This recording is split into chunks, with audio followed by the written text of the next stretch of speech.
Le grand sportif, pour moi, c'est un chien. Ça court, ça mange, ça dort.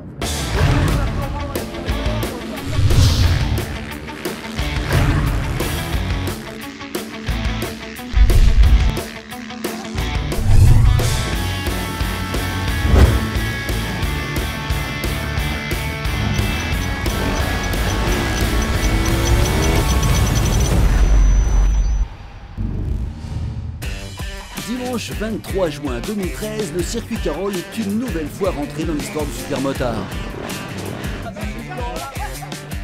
Un vrai rendez-vous, ou plutôt devrais-je dire une convocation officielle de l'ensemble de la concession des deux roues pour fêter 30 ans de pratique du supermotard entre amis, du plus grand champion au plus gros des poireaux. En bref, un gros kiff. Alors, on y est. Ouais, on y est. Et Coco, il est royal, hein, parce que ça déconne. Nous réunir tous là, les anciennes de l'époque, c'est magique. Ça fera une super journée et j'espère que tout le monde va s'éclater. Très belle journée, les copains sont super heureux, ils ont tous la banane. C'est vraiment gros. Pour l'occasion, pas moins de 38 motos ont été préparées dans les ateliers des deux roues afin de rendre ce combat des chefs équitable sur la piste. La base du 450 YZF a été revisitée avec des freins Brembo Serior montés sur des jantes de supermotard. Les suspensions ont également été modifiées, mais aussi le look maison et bien entendu un braquet en 1545 assorti à une ligne d'échappement pour compléter la cure de jouvence de la bête et taper les bons chronos. Alors à tout seigneur, tout honneur, c'est Alexandre Salvatore lui-même qui ouvre les débats pour vous présenter le tracé de ce supermoto des deux roues. Alex commence bien sûr par chauffer les gommes, car comme vous le savez, ici plus que jamais, c'est l'adhérence qui prime en supermotard. On commence par une franche accélération pour une prise de frein sous la passerelle Dunlop. Cette épingle à droite conditionne l'entrée de la partie terre, chère aux puristes. La suite, un virage en appui avec une grosse relance sur une série de whoops. Au bout, un droite à plat avec une table qui jette fort sur une série un peu plus technique afin de reprendre le bitume sur la courbe alpha. Ce grand gauche fait prendre de la vitesse et délester l'avant dans la courbe bêta juste avant le fameux pif-paf légèrement en dévers et très technique en amont de la fameuse courbe mythique sur le circuit Carroll, la parabolique. Le circuit parisien ici fait prendre au motard beaucoup d'angles et c'est plutôt plaisant à l'œil. Juste le temps de changer d'axe et de se relancer pour viser la chicane posée en plein milieu de la plus grande ligne droite de Carroll. Un petit aspect technique très supermotard qui permet de casser la vitesse pour relancer très fort sur le gros virage au bout, le freinage à golf. Ici, à golf, un autre pif-paf, plongeant dans une deuxième partie terre, dotée d'une petite table et d'un léger virage pour reprendre le cours de la ligne droite traditionnelle. Puis Alex attaque une petite chicane pour se relancer à bloc dans la grande ligne droite avant le célèbre virage d'hôtel, toujours aussi cool pour faire des glisses avec les motos au freinage bien sûr, mais également à l'accélération, enfin ça c'est sur le papier. Voilà donc, pour le roadbook, on peut dire que Alex a même impressionné ZZ du GMT, fan de Coco, devant l'éternel. Je suis obligé de te dire bravo. Il y a du gaz, hein? Ah, tu mets du gaz encore, mais malgré ça, tu mets du gaz. Encore? Handicapé en sortie de virage, parce Ouais. qu'on baisse un petit peu. Ouais. Bien. Ouais. Ah, mais freinage bien. Je Un suis, peu long après sous le truc. je suis agréablement surpris. Voilà pour les amuse-bouches, place maintenant au briefing de François Vincent sous la tantipone afin que tout soit bien calé dans les esprits de ces rois de la glisse. Merci en tout cas d'être là. Donc il y a trois petites choses que je voulais vous dire. Départ, main sur le casque. Donc on est au pôle Nord, on regarde le feu vert. Ouais. Ah oui, mais il y a le vert. On a bien dit, on part au feu vert. Ok, on attend le vert. Vous mettez en grille. Le directeur de tour qui sera au milieu va s'écarter. Et là, après, on passe au vert. Donc, dès qu'on passe au vert... Par contre, il n'y a pas de couverture chauffante et il n'y a pas de bloc four. Ok, c'est bon? C'est parti. Hein. Pour cette première manche, la FFM a quand même mandaté du lourd pour veiller au grain, Monsieur Charles Krajka, l'éminence grise de la sécurité des motards qui d'ailleurs n'aurait pas raté cet événement pour un empire. Place donc avec les jeunes pour la première confrontation du jour sur un tracé 100% bitume pour l'échauffement. Messieurs, vous êtes prêts? Main sur le casque.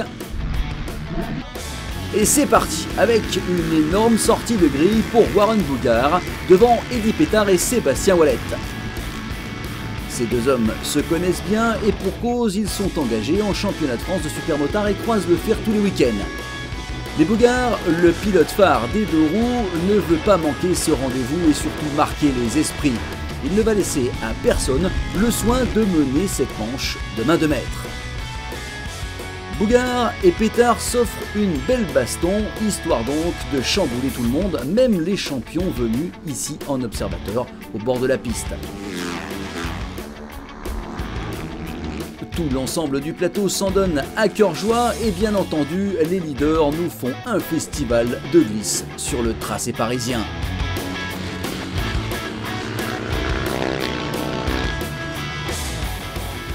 Dans leur sillage, Sébastien Ouellet et son 247 essayent de faire bonne figure, tout comme Adrien Goguet avec un style impeccable mais un peu loin des leaders en ce début de matinée.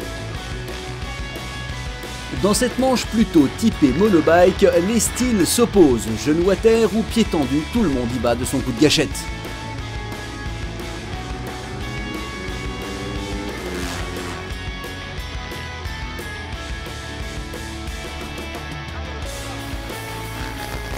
Un peu plus loin dans le bac, juste derrière Nicolas Cotonnet, on retrouve notre enduriste maison, Juliette Bérez, qui avec sa petite 250 est venue défier les garçons, loin bien sûr de ses banderoles natales.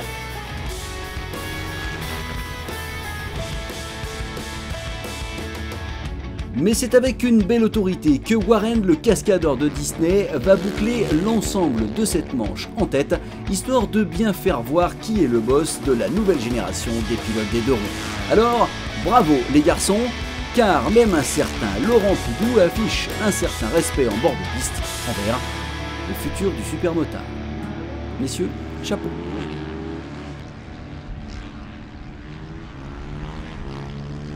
Super journée, on s'est super plaisir. En plus, il y a des pilotes de renom que j'admirais quand j'étais gosse. Du coup, là, je suis super content de pouvoir partager ma journée avec eux, partager du bon temps, comparer des chronos, discuter, dialoguer, puis échanger, quoi, tout simplement. Voilà, c'est vraiment excellent ce que fait Alexandre et franchement, un meeting comme ça faisait longtemps qu'on n'en avait pas vu un et je suis très fier de venir ici aujourd'hui. Tous les matins, 7 heures debout. Le soir, 9 heures maximum au lit. Et entre-temps, ils mènent une vie de chien. Voilà comment devenir Péter ou Chambon d'après un certain Marcel Seurat. Pourtant, les furieux de l'époque étaient loin d'imaginer que cette discipline naissante il y a 30 ans allait devenir un phénomène mondial. Très vite, les motos de cross à pneus slick allaient faire les grandes heures du sport mécanique avec l'USA Festival ou encore le Guidon d'Or à Carole, sous l'impulsion bien sûr de Brocherie Vassar. Le championnat de France de supermotard était donc né avec des courses partout dans l'Hexagone, où d'ailleurs toutes les marques de l'époque étaient présentes, soutenant ainsi un marché qui avait le vent en poupe. La discipline va tellement plaire qu'elle va tisser sa toile sur la planète entière en championnat du monde, avec des champions français comme Boris Chambon en 2005 par exemple. Puis viendra le chaudron magique de Bercy avec le Guidon d'Or en indoor. Bien sûr, Alex va y engager des motos avec de grands champions de MotoGP comme Régis Laconi ou encore le crossman Patrick Demaria. Beaucoup de victoires bien sûr, de manches et d'estime avec l'incontournable Stéphane Peter-Hansel, la star incontestée de la marque au diapason. Mais Alex ne va pas en rester là, se qualifiant en finale aux côtés des grands de ce monde. Rien ne l'effraie, ce diable de Coco aux côtés des stars de la discipline va mettre du gaz, du très gros gaz ici, pour suivre Stéphane Chambon, rien que lui, ici à l'extérieur, avec sa fameuse moto 95 aux couleurs roses de la concession. Dès lors, on sait que le supermotard est une discipline incontournable. Stéphane Chambon, champion du monde super sport à l'époque, en a bien conscience, les événements ne font que croître et embellir sur la planète. Du coup, tout le monde s'enflamme. Mais le supermotard, c'est avant tout une histoire de copains. Comme ici, un concours de super pinard organisé, je vous le donne en mille, par un certain Charles Krachka. But du jeu, dégainer plus vite que son ombre et sortir le moins souple possible d'une opération telle que celle-ci. Vous avez dit fun, l'ambiance, tout un esprit qui nous anime depuis longtemps, n'est-ce pas Alex? Chez les deux roues, on reçoit les grands champions comme Boris Chambon ou encore les stars du MX mondial comme Luigi Segui, très adroit sur toute surface, auteur de quelques podiums dans la discipline. Car Coco, c'est l'homme de tous les défis. Ici, à Angers, avec son husky de l'époque où il va remporter les courses d'un championnat ingagnable et remporter une grosse prime. Bref, Alexandre et Sylvie Salvatore sont comme ça et c'est bien pour ça qu'on les aime, n'est-ce pas? C'est grâce à Bernard Concessionnaire, les deux roues, qui m'a gracieusement invité sur cette épreuve-là. Donc c'est une découverte et du fun avant tout. Voilà pourquoi des calibres comme Stéphane Peter-Hansel, champion du monde d'enduro, 11 fois vainqueur du Dakar dont 6 à moto, ou encore Boris Chambon, champion du monde de supermotard, ont répondu présent à l'appel, comme tous les autres Top Gun d'ailleurs, sur cette ligne de départ à l'ancienne. Main sur le casque et c'est parti pour la première manche avec d'emblée une sortie de grille avionesque d'un autre champion du monde, super sport celui-ci, Stéphane Chambon, le grand frère de Boris, qui fut aussi en son temps une star incontestée de la discipline. Autre star, le numéro 9, Gilles Salvador, le renard de Belfort, un garçon qui ici même à Carole a su tenir la dragée haute à John Kosinski, star des Grands Prix 500 de l'époque, rien de moins. Derrière ces trois avions de chasse, on retrouve le boss des deux roues, Alex Salvatore, survolté par l'événement avec une grosse envie de manger du Top Gun. Les trois pilotes sont en grosse baston, mais regardez juste derrière, la 95 veille au grain. Dans cette manche, on retrouve à l'aspi Steve Widmer bien sûr, mais Peter, Pidou, De Maria, Dumain et Mousset, tous en chasse de ce trio de tête, pour le plaisir bien sûr de rouler ensemble.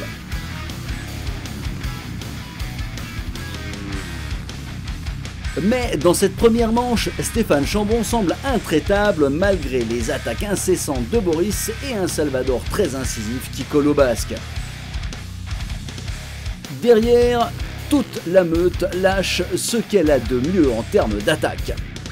Le ton est donc bien donné et bien lancé par l'ensemble des protagonistes de ce super mode des deux roues. Il n'y aura pas de quartier, même si tout cela est bien sûr pour le fun. Un véritable festival pour les leaders, alors que derrière tout le monde s'accroche comme de beaux diables pour tenter de se tirer la part du lion.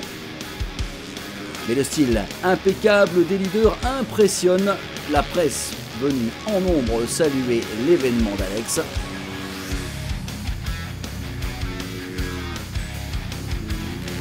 Tout ça pour retrouver un certain Alex Kowalski avec son numéro 17 qui va nous sortir, vous allez le voir, le grand jeu pour ce baptême dans la compétition en supermotard avec un très joli style, Mr. Alex.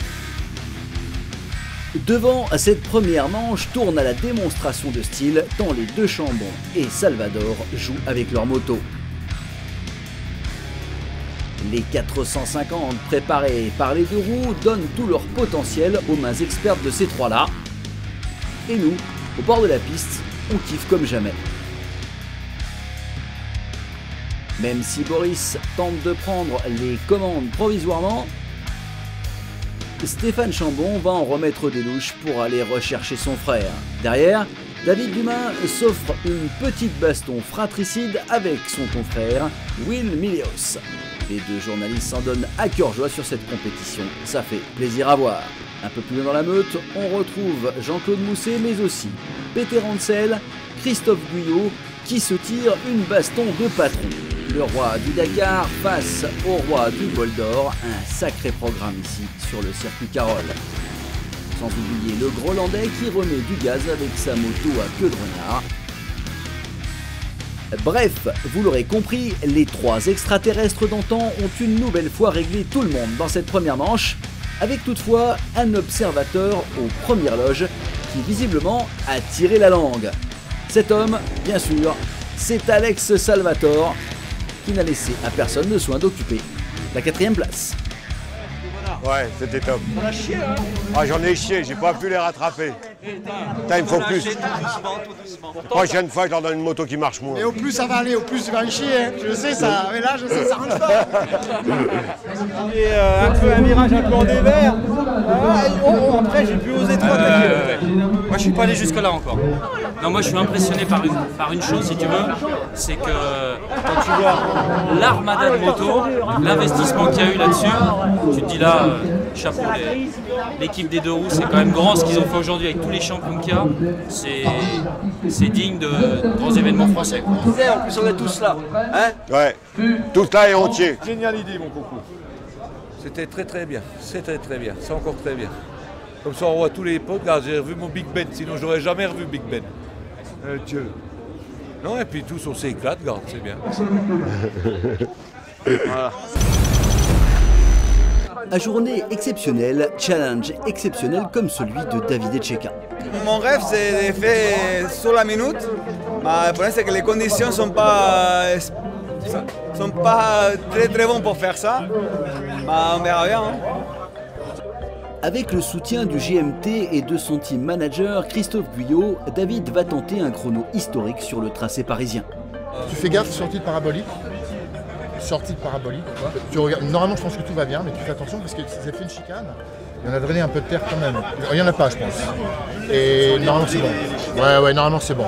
J'ai dit Seb, la première mi-course, j'ai fait 6 tours pour me roder un peu et nettoyer la piste parce que on vient. Et après l'autre j'ai fait 4 et après on commence à... 3 chronos ça suffira. 3. Hier le 4e c'était le meilleur. Bon, ok, 4e et après tu passes le cul. David va essayer de battre le record du tour.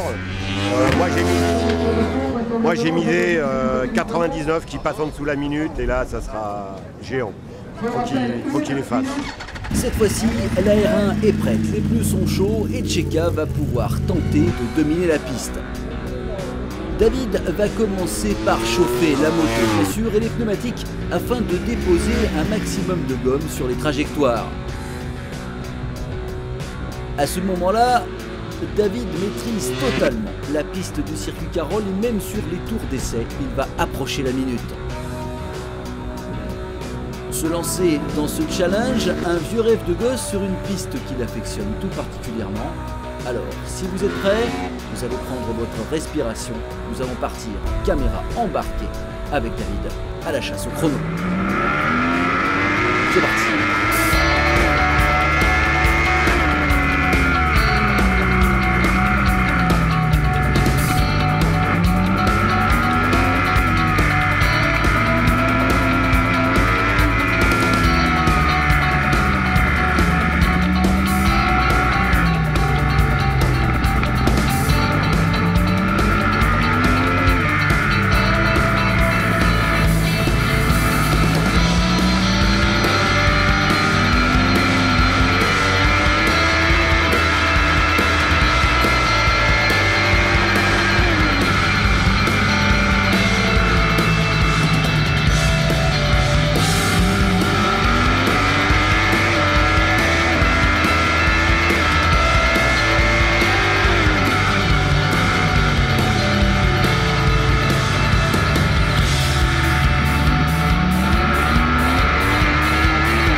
« 462, une sublime performance pour David Echeka et l'équipe du GMT qui fait bien entendu descendre la performance sous la barre mythique de la minute.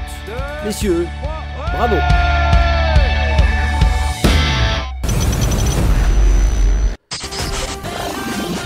Alors, après l'exploit de David Echeka, retour aux traditions de cette journée inspirée par 30 années de pratique en supermotard. Dans cette discipline, il y a aussi les pom-pom girls, sans qui la fête ne serait pas tout à fait la même. Avant chaque manche donc, ces demoiselles au physique avantageux nous ont une nouvelle fois régalé de leurs pompons, pour le plus grand plaisir du public bien sûr, mais aussi des pilotes qui adorent ça. C'est bizarre, non ? Il faut dire qu'il y a 30 ans, les pom-pom girls pullulaient sur les parcs coureurs. Il y avait bien sûr les hôtesses Chesterfield qui ont marqué leur temps, mais toutes à leur façon, aussi bien en supermotard qu'à Bercy d'ailleurs, ont accompagné ces disciplines de motard, ce qui n'est pas pour nous déplaire.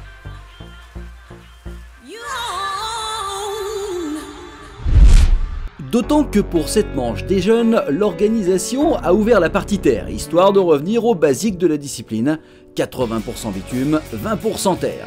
Et au petit jeu du freinage tardif, c'est Adrien Goguet qui tire le gros lot pour la première entrée dans la terre. Avec ses trousses tout de suite derrière, Pétard et Wallet, ainsi qu'un ovni nommé Bougard, tellement excité par l'enjeu qu'il va même en perdre l'avant dans la terre, au bout des whoops du circuit Carole. Mais en un coup de gaz, vous allez le voir, Warren va recoller au peloton pour tenter de contrarier les projets de Goguet.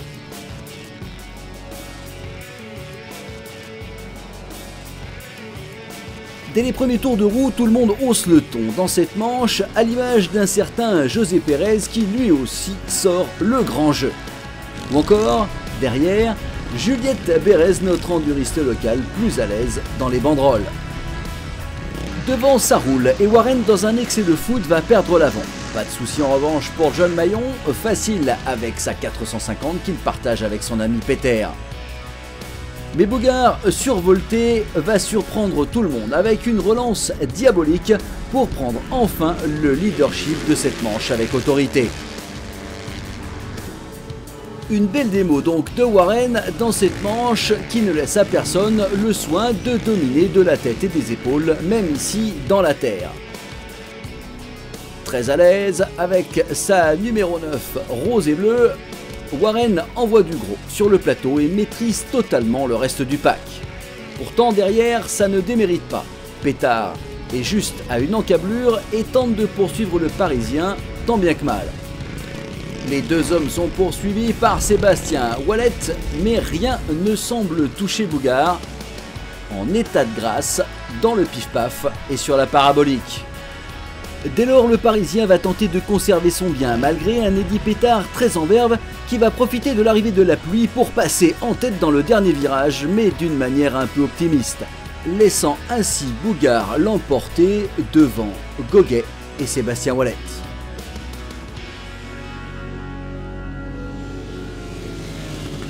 J'ai pris les freins au bout de la ligne droite et la roue avant a dérapé, donc j'ai loupé le dernier virage, autrement j'aurais gagné, c'est dommage. La terre est sympa, bon il y avait un petit peu d'herbe ce matin mais ça y est c'était déjà parti. Ça glisse encore un peu, je suis tombé là pendant la manche mais rien de grave et puis on va s'amuser encore jusqu'à la fin de la journée je pense. C'est très plaisant.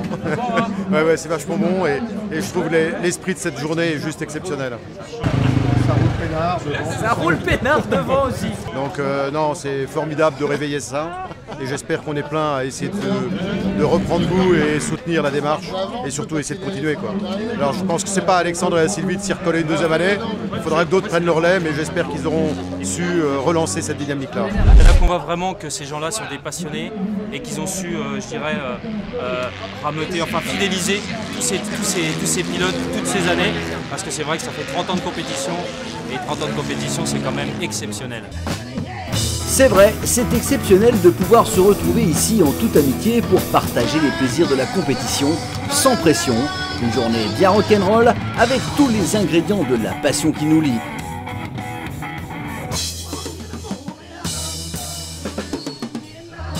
C'est aussi la raison pour laquelle, entre deux bagarres fratricides, les quelques 45 pilotes présents sur l'événement ont choisi de se regrouper aux côtés du directoire de Yamaha Motor France pour un instant symbolique, celui de la reconnaissance et de l'affection envers Sylvie et Alexandre Salvatore. Éric de Seine, devant un parterre de journalistes, a tenu lui-même à marquer le moment. C'est de la reconnaissance.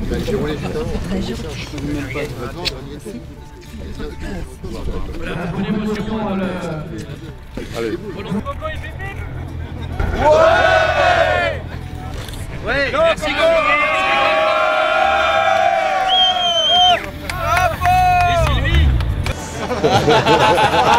Réunir tous ces pilotes sur une même journée, il n'y a qu'Alexandre et Sylvie pour faire ça. Donc, un grand merci à eux et puis ça fait super plaisir de revoir tout le monde.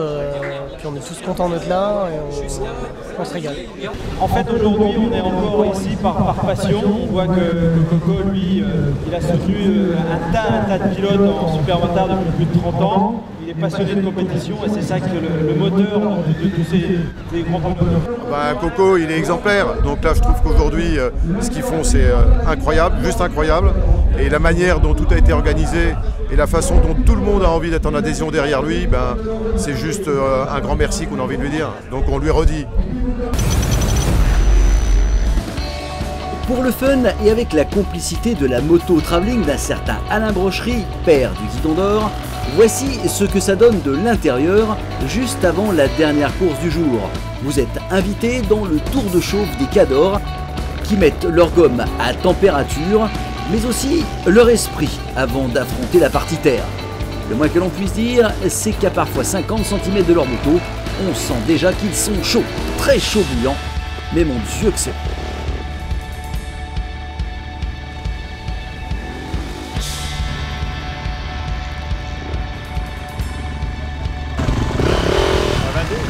Eh ben on y va.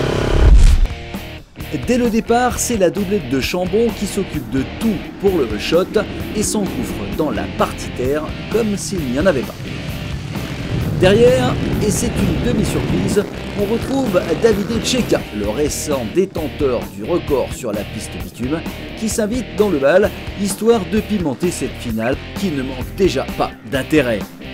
Ces trois garçons sont suivis par De Maria, Peter et Alex Salvador en état de grâce. Mais comme le disait si bien Stéphane Chambon, au plus ça va aller, au plus tu vas en chier, et c'est vrai, car les Chambons sont sur une autre planète.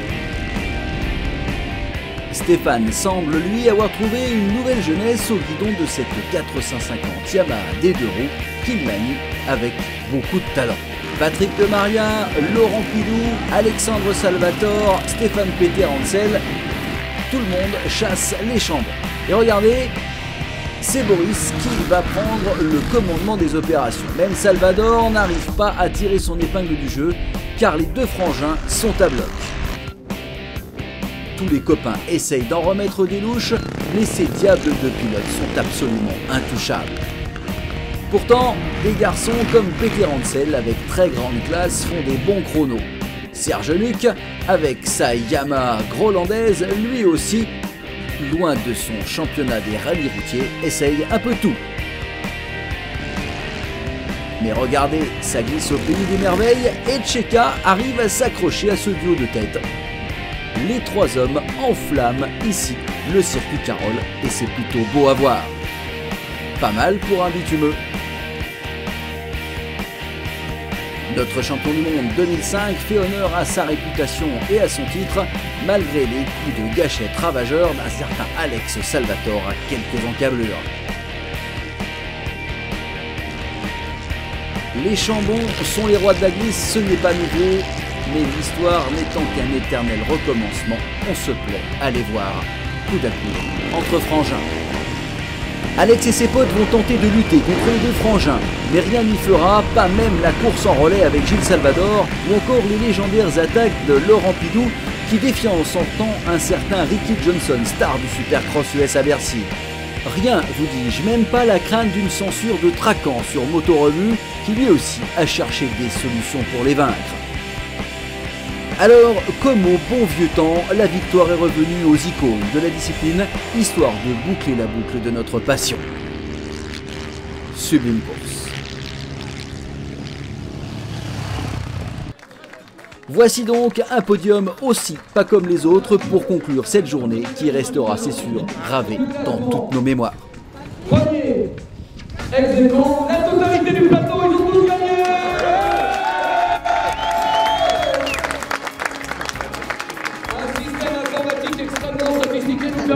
Qu'il y a un vainqueur, c'est plus exactement 43 vainqueurs. Il n'y a qu'une seule marche, il fallait le dire.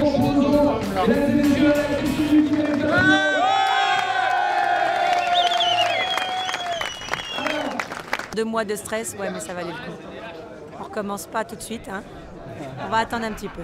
Ça m'a fait plaisir, c'était un poil trop long pour mon physique, mais pour des vieux, il s'en tire bien. Ça libère la pression, non? Ouais, ça y est, je suis libéré là, je suis heureux. On est au cœur du cœur là, et ça c'est bon à prendre.